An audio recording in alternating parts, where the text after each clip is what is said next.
Irmãos, olha como que Deus levanta o Deus conspirador, o Deus que não faz acepção de pessoas. Olha como Deus levanta uma mulher chamada Débora.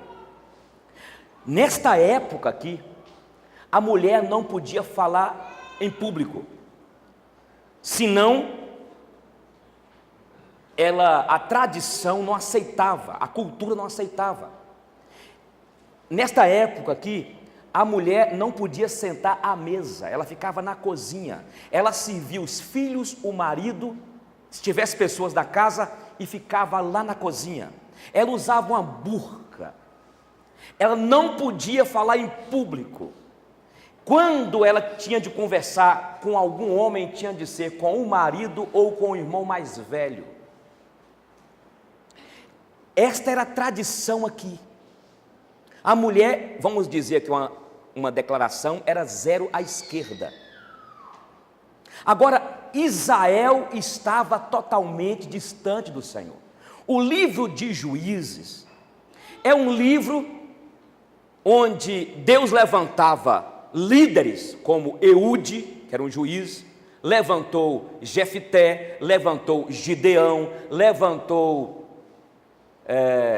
Sansão, levantou Débora. Nesse contexto aqui, se você for ler o livro de Juízes, diz aqui que o povo era um povo tão disperso, que cada um fazia o que vinha na sua cabeça. Está igual hoje, cada um fazia o que dava na cabeça, o que pensava. E é interessante que morreu Eude.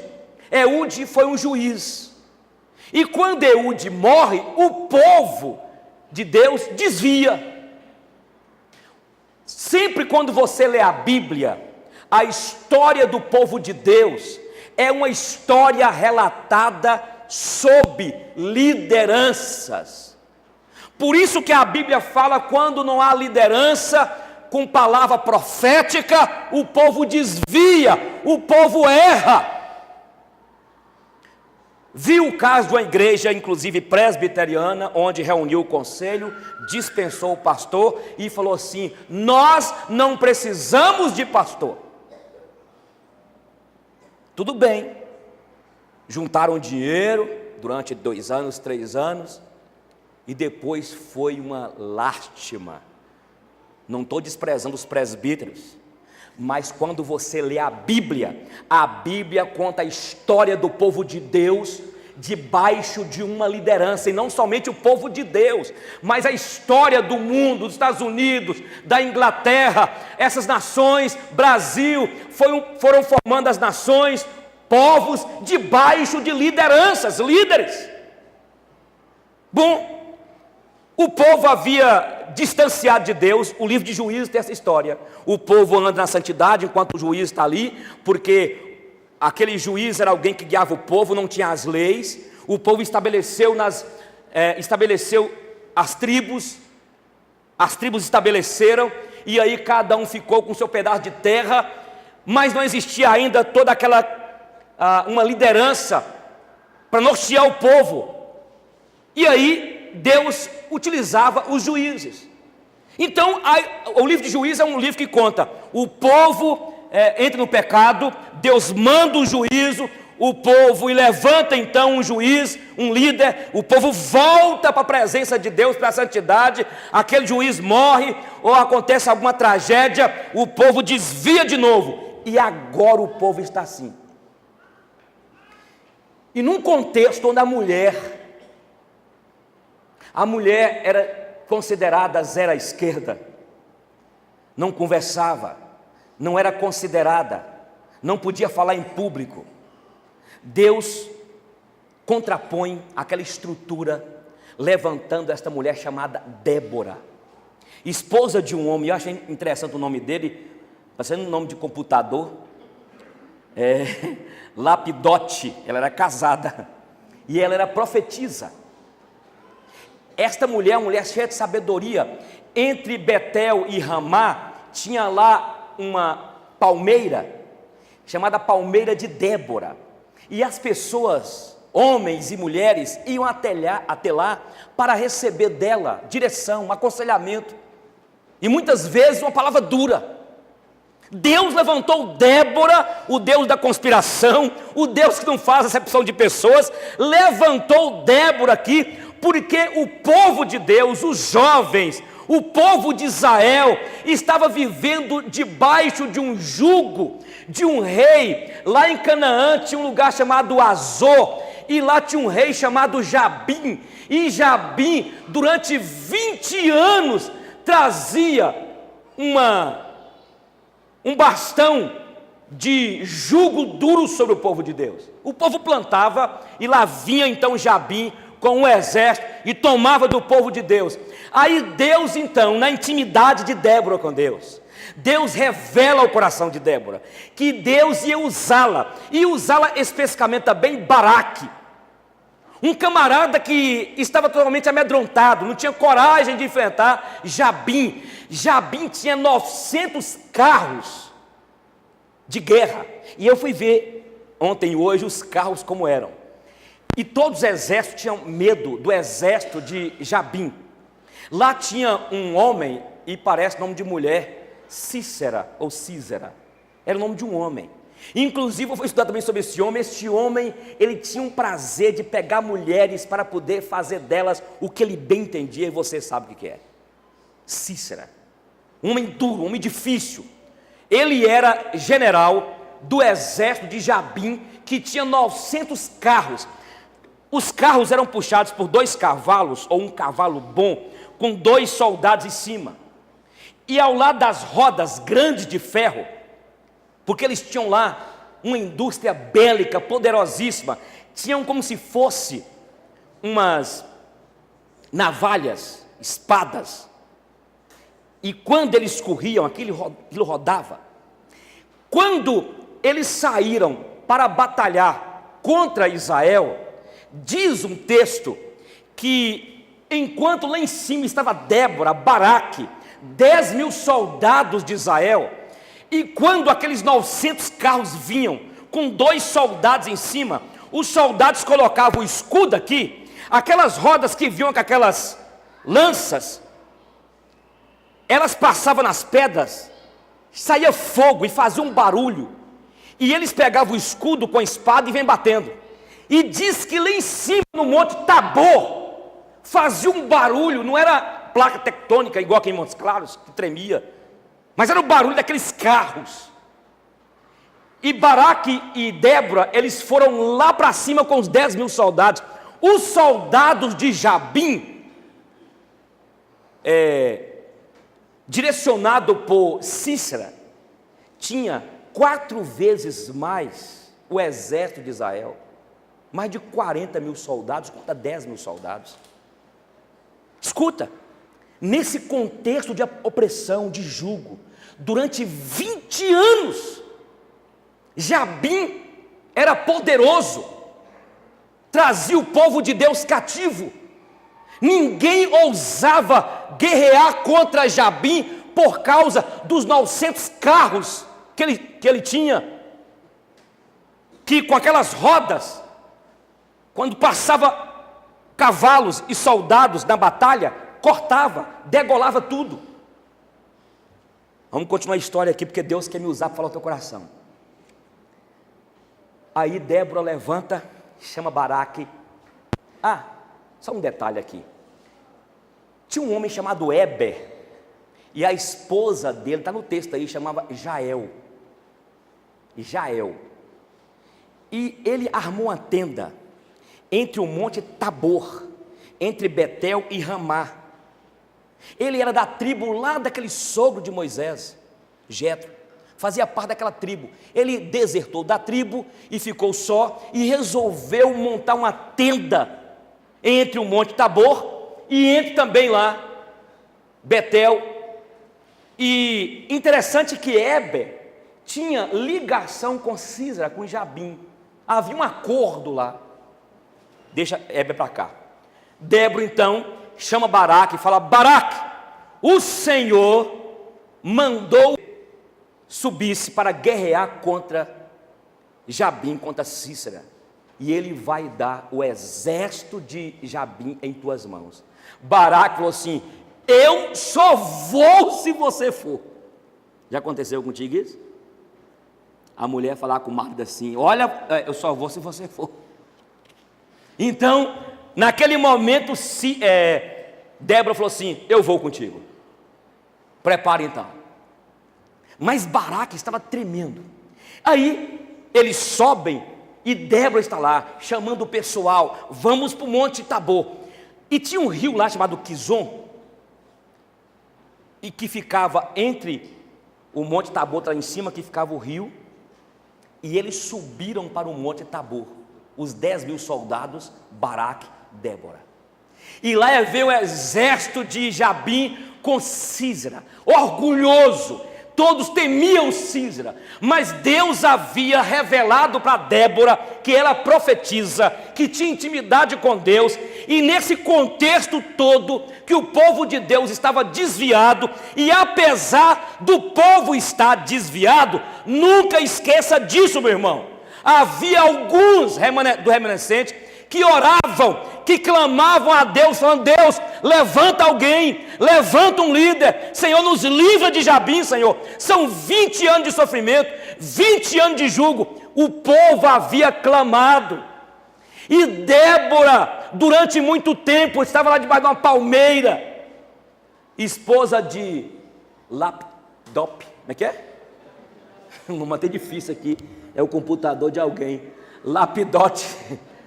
E ela então desafiou Baraque, e eles foram lá para cima. Olha que estratégia, meus irmãos. Deus é um Deus de estratégias. Deus é o Deus dos impossíveis. Quando o povo ora, Deus move o sobrenatural.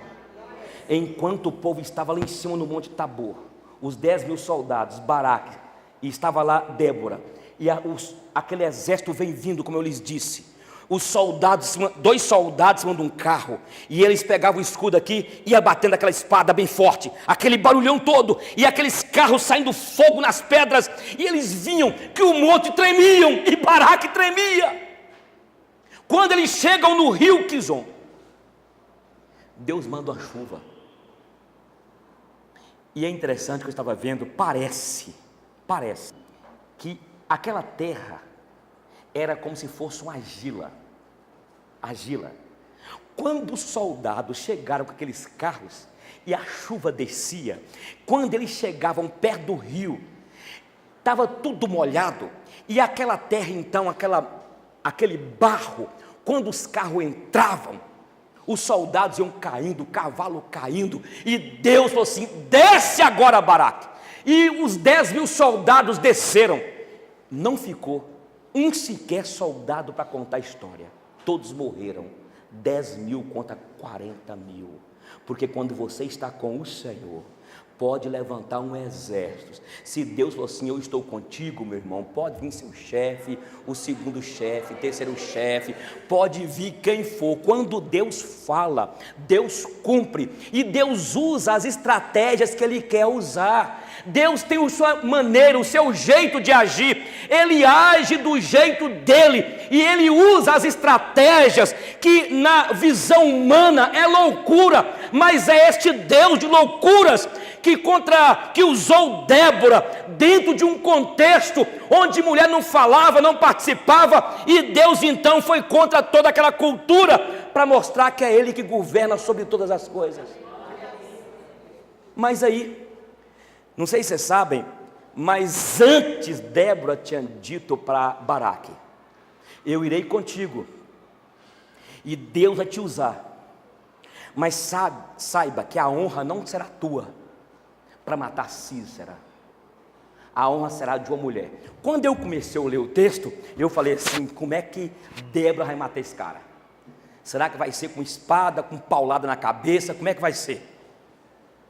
Lembra de Éber, que estava entre Betel e o Tabor? Éber tinha lá uma tenda, tinha saído o marido, o Éber, e estava lá Jael. Aí Sísera tinha pulado da carruagem, e perna para quem te quer, e ele sai correndo, está cansado, e ele chega na tenda de Éber, E ao chegar na tenda, aproximar, Jael já saiu lá fora e falou assim: meu senhor, vem cá, meu senhor, entra aqui. E ele entrou. E ele falou assim: olha, Israel venceu o nosso exército. O Deus deles venceu. Me esconda aqui. E se por acaso chegar alguém e fala que você não me viu, não, pode deixar. Ele pediu água e ela deu coalhada de salinas. Entendeu? E tem um texto que é interessante, fala que foi coalhada mesmo, leite coalhada. Ele bebeu e ele dormiu. Ela a colocou debaixo de um tapete ou de uma coberta. Ela foi lá na tenda, porque ela, como mulher, é interessante que as mulheres que montavam as tendas, ela vai na tenda, ela arranca uma estaca e pega um martelo de todo tamanho e ela crava bem na cabeça de Sísera. A estaca entra de um lado e sai do outro. Quando Baraque chega procurando Sísera, ela fala assim: meu senhor, chega aqui, o homem que tu estás procurando está aqui. Quando ele chega, ele não conseguiu nem tirar o tapete. Detalhe que eu falei para vocês antes: Sísera tinha uma mania de pegar mulheres para abusar, para oprimir, atormentar. E Deus usa uma mulher chamada Jael e um objeto, uma estaca, para cravar na cabeça de Sísera. Lembra que eu falei com vocês que eu comecei a ler o texto e eu pensei que quem ia matar Sísera seria Débora, mas não foi, foi Jael, esta mulher de Heber. Aí é outra história, ela sai da história. Aí eu quero agora compartilhar com vocês algumas lições aqui para que nós oremos. Deus então chama a mulher. No capítulo 5 é uma poesia, é um canto que Débora faz. Débora, desperta Débora, desperta, acorda Débora. Então Deus chamou Débora diante de uma situação que o povo de Deus estava no fracasso do pecado. O povo de Deus havia feito o que era mal perante o Senhor, e Deus resolveu chamar Débora, e ela faz um cântico inspirado pelo Espírito Santo de Deus. Débora, desperta Débora, desperta, coloque-se de pé Débora, desperta. Por isso que eu perguntei para todos essa noite: o que você está esperando desse bebê que está ao teu lado aí? O que você está esperando do seu filho? Eu quero que meu filho seja médico, eu quero que meu filho seja advogado, eu quero uma vaidade que nutre o coração de alguns pais. E eu quero desafiar vocês nessa noite, minhas irmãs e irmãos, para que nós possamos deixar um legado para os nossos filhos, é dar para eles primeiramente Deus, o temor a Deus, porque cada um de nós está aqui, os nossos filhos foram dados por Deus com um propósito.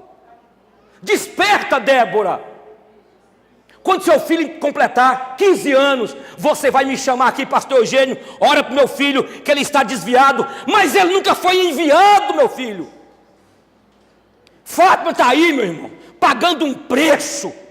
Fátima com a turma aí, ó, uns 15, 25, para você trazer seu filho na escola bíblica dominical. Sabe o que mais me angustia nesse texto aqui, se você for ver antes? O texto fala assim, que a geração que entrou na terra de Canaã não conhecia o Senhor. Meu Deus do céu, isso é terrível, está entendendo? Em Gênesis fala que o povo de Deus estava no Egito também, e chegou um tempo que diz assim, olha, e Faraó não conhecia José, nem o Deus de José. Aqui é a mesma coisa, diz que, porque veja bem, quando Moisés saiu de Canaã, do Egito, e depois Josué conduziu o povo até a terra de Canaã, as tribos foram tomando posse das terras. Zebulon, Naftali, Azé, Dan, Benjamim, cada um foi tomando posse das suas terras. Mas eles ficaram tão empolgados com a terra, eles ficaram tão maravilhados, que eles esqueceram de passar os feitos de Deus. Aquilo é para que seja colocado um legado, para que elas entendam, para que nossas crianças entendam. Elas vão crescendo e elas aprendam sobre a fé dos seus pais. Então eu volto a perguntar: qual o legado que nós vamos deixar para os nossos filhos? Aí eu quero usar a palavra aqui de Débora. Desperta, Débora, acorda, desperta, ore pelos teus filhos, ore pelos seus maridos, ore, clame a Deus. É isso, irmãos. Eu quero desafiar a igreja, porque a oração tem poder quando você ora, quando você clama. É uma frase que alguns não gostam de dizer, mas assim, irmão, temos de orar, temos de clamar a Deus. Desperta, Débora. Débora é você, meu irmão. Ah, pastor, que é isso, nome de mulher? O que eu estou traduzindo aqui para você entender que é um momento de clamor. Não tem, meu irmão, se você ama seu filho, a sua filha, ore, clame, busque a Deus, peça ao Senhor e interceda, levanta-te, nem se for nas madrugadas, e clama. Quando você clama, como Débora fez, como o povo de Deus fez, Deus fez na compreensão do povo o absurdo, porque Deus usou uma mulher.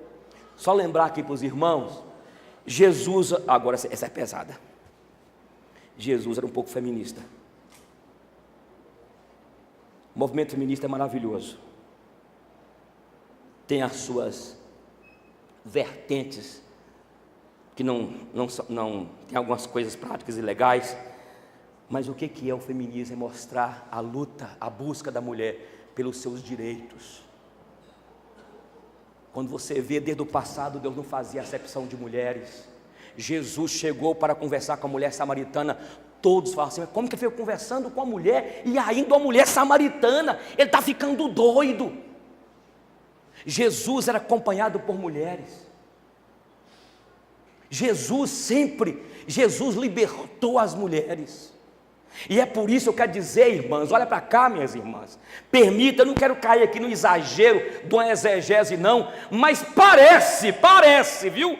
Parece que os homens aqui estavam molengas. Baraque ficou com medo.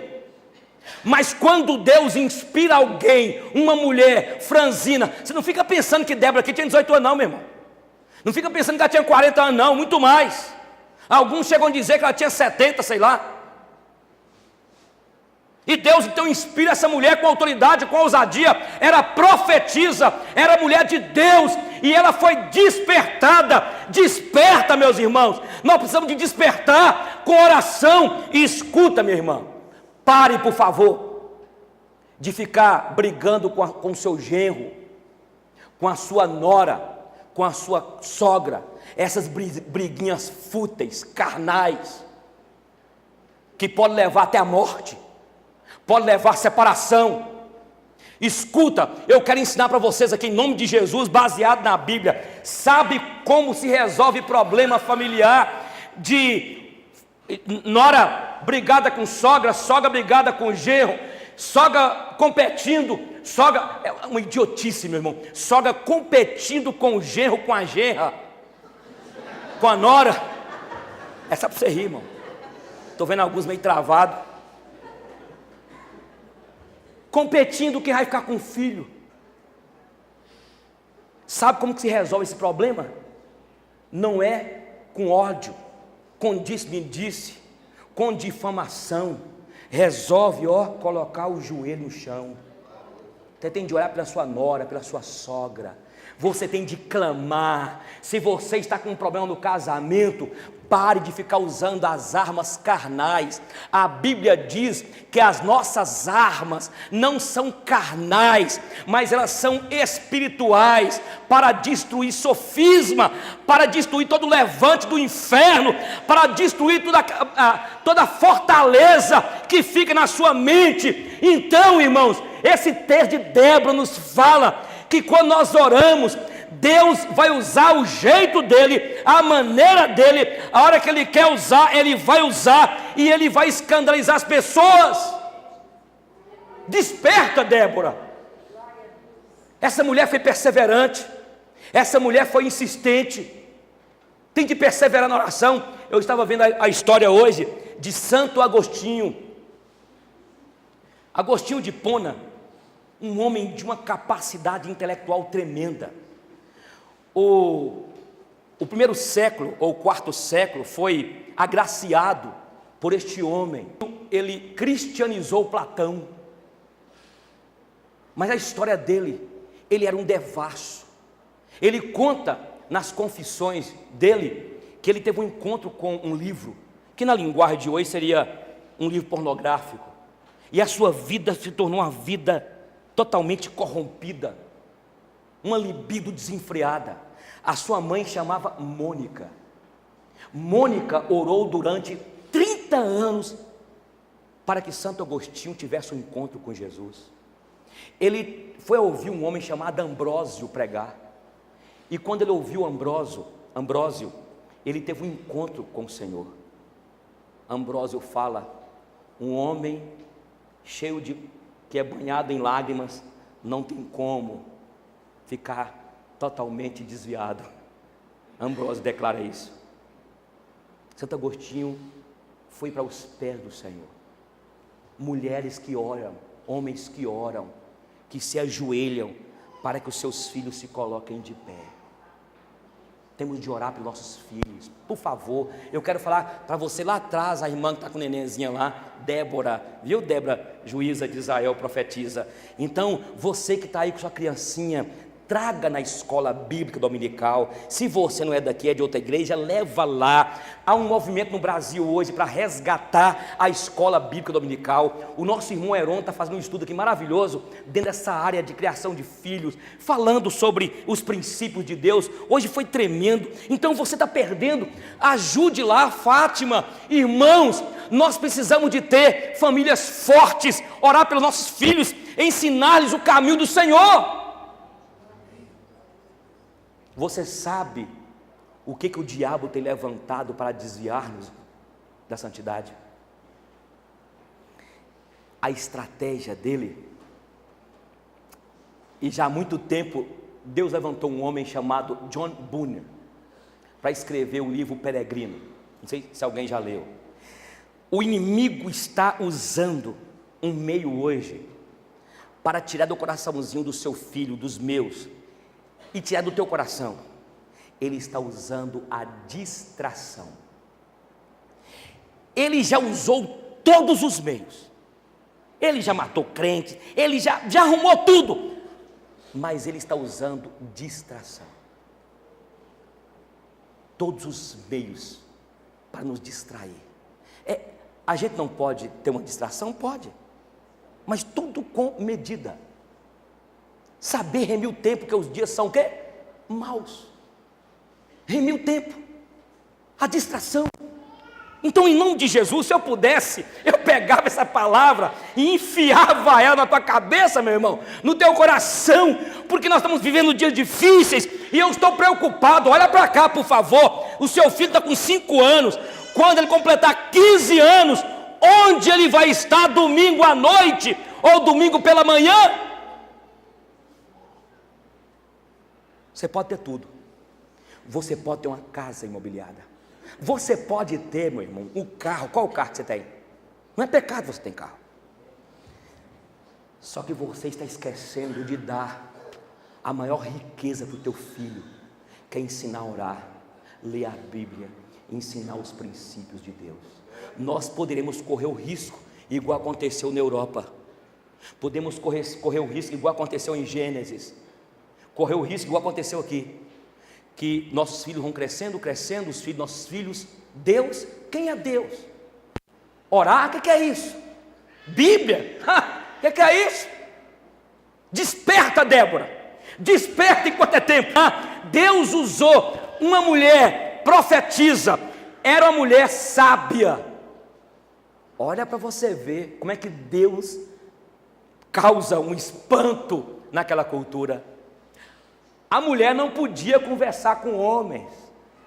Saíam homens de Ramá, de Betel, saíam homens e mulheres de todos os lugares para ir debaixo de uma palmeira, porque Débora estava ali para aconselhar. Ela julgava as causas, ela norteava as pessoas, aconselhava as pessoas.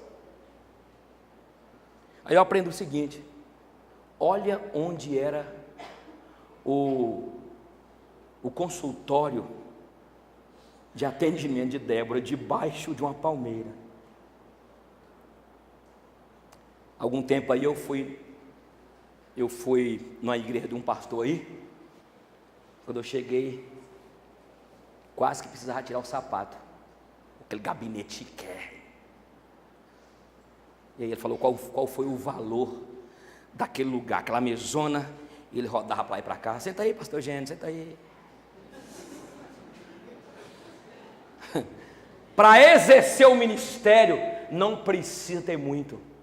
Para exercer o ministério que Deus tem para você, minha irmã, quer interceder pelos seus filhos, pelo seu marido, pela sua casa, pela igreja do Senhor, para assumir o ministério, nós precisamos de apenas nos dispor. E ela dispôs. Débora foi usada como profetisa. Olha que mulher corajosa. Deus mandou ela dizer para Baraque. Aí Baraque falou assim: eu vou, mas se você for. E ela falou assim: eu vou. Deus está procurando homens e mulheres disponíveis. Disponíveis, escuta aqui. Disponíveis é algo pela fé. Talvez você não tenha nem força. Talvez você é uma pessoa que não está tendo nem tempo.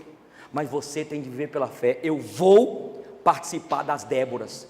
Sábado que vem, 19h30, eu quero estar aqui com essa turma, para nós ajoelharmos, para nós clamarmos pelo Brasil, para nós clamarmos pelos nossos filhos, para nós buscarmos ao Senhor. Antes de terminar, eu quero fazer algumas citações a mais. Quando você coloca teu filho e o consagra a Deus, e se você fizer de coração, seu filho pode desviar, pode esfriar, fica de boa. Uma mulher chamada Susana Wesley, mãe do maior avivalista do século passado, João Wesley. Ela teve 19 filhos. Aquela mulher tinha uma mania. Durante o dia os filhos já sabiam que ela ficava no quarto dela, a porta ficava fechada, ninguém, nenhum filho ousava abrir a porta. Ela tirava todo dia 1 hora para orar pelos seus filhos. Um outro livro que eu li fala que ela tinha, além de orar no quarto, ela tinha uma mania também de orar, tinha um fogão de lenha, de manhãzinha, quando os filhos chegavam, ela estava lá, ajoelhada, orando. O tempo passa, ela morre, os filhos, a maioria desviaram, muitos já casados. Um dia foram naquela grande casa, e quando eles chegavam, aí um chamou um outro, venha cá. Aí chegaram quase todos naquela grande cozinha, onde ficava aquele fogão, e um deles falou assim: o que você lembra? Aí um chorando falou assim: eu lembro de mamãe orando por nós. E naquele dia, todos que estavam naquela casa voltaram para o Senhor. John Wesley foi um dos maiores avivalistas que o mundo já conheceu. Uma mulher que orava e clamava. Ana pediu a Deus um filho. Me deu um filho varão. E se o Senhor me der, eu sou estéril. Esta mulher Penina fica rindo de mim, Senhor. E eu quero ter um filho. E eu quero apresentar e consagrar o Senhor. E quando ela orava naquele lugar ali, aí de repente Elias julgou como embriagada. E aí depois Deus manda que ele volte a ela como um profeta, dizendo: tu terás esse filho. Ela ganhou um filho, colocou o nome de Samuel. Samuel foi usado como profeta, sacerdote. Foi um homem usado com autoridade diante de Deus. Consagre teu filho a Deus, por favor. Essa palavra de hoje, eu quis frisar mais, frisar a criação dos filhos. Eu não sabia de um detalhe que eu já falei aqui. O nosso primeiro missionário presbiteriano que veio para o Brasil em 1859, o Simonton, a sua mãe e o seu pai havia consagrado ele ao Senhor e disse: Senhor, esse menino é do Senhor. O pai de Simonton era presbítero da igreja presbiteriana, era médico, por 2 legislaturas foi deputado dos Estados Unidos. Ficaram pasmos quando Simonton, queimado pelo fogo do Espírito, lá desde a rua Azusa, quando aconteceu aquele avivamento e chegou no coração de Simon, e ele tomou uma decisão: eu vou para a nação, pai, chamada Brasil. O tio dele falou assim: olha, Simon, aquele lugar você não conhece, aquele lugar é um lugar perigoso. E ele disse: tio, perigoso é não ficar debaixo da vontade de Deus. Eu vou para o Brasil. Ele ficou no Brasil praticamente, indo para os Estados Unidos, voltando, casando, ficou 8 anos. E construiu aqui, ou melhor, e montou um presbitério, igrejas, foi um pregador. Pelo pouco tempo que ele fez, ele semeou a palavra. Ele morreu no Brasil. E a sua esposa, ele entregou a sua vida, os seus pais já haviam consagrado. Vamos orar, mas eu quero fazer a pergunta do início. Para que você quer ter filho? Para que esse filho seu aí? Para competir? Não é errado você fazer o aniversário do seu filho. Agora, por favor, escolha também, gente, um super-herói mais bonito. Me convidaram para ir no aniversário, sem brincadeira, não pergunta quem foi não. Aí fui no aniversário lá, cantando de bruxa no aniversário. Que desgrama é essa? Eu quero fazer o aniversário, pastor Eugênio, eu quero colocar a Capitã Marvel. Que tal você colocar um guerreiro, contar lá? Eu até te sugiro, viu? Nem me chama para pregar, não, me chama para mim comer o bolo. Mas eu quero dar o nome de uma menina nossa aqui, que ela vai, você vai pagar para ela. Ah, tem que pagar, mas gasta um dinheirão no bolo, não é bonita? Não é bonitão, gasta um dinheirão. O lugar, 1000 conto. A menina cobra barato. Ela vai lá, conta a história. As crianças vão chorar, porque ela vai contar a história de Gideão, de Jefté, de Débora. Do jeito dela, ela veste aquela roupa bonita. Nós precisamos de exercitar isso, irmãos. Cadê as nossas músicas? Vamos com Josué lutar em Jericó? Do Egito escravo fui, sim, sim. Cadê as músicas? Então é tempo de despertamento. É tempo de nós voltarmos os olhos e falar assim: Deus, nós não queremos perder nossa geração a um legado. Nós precisamos de ter, irmãos, no nosso casamento, eu sempre falo sobre isso, nós precisamos de ter o quê? Precisamos de ter cercas de proteção. Você está pensando que você ama a sua esposinha, que basta? Ô dózinho para você, eu estou morrendo de dó de você. Paixão não sustenta casamento. Paixão, sua mulher morre, você casa com outra. Casa não, casa sim. Até Giselda falou ontem comigo: eu estou sentindo tão sozinha, né? Porque Luna casou. Eu estou desconfiado que se você morrer, eu caso de novo. Eu falei assim: eu venho apertar a goela dele de noite.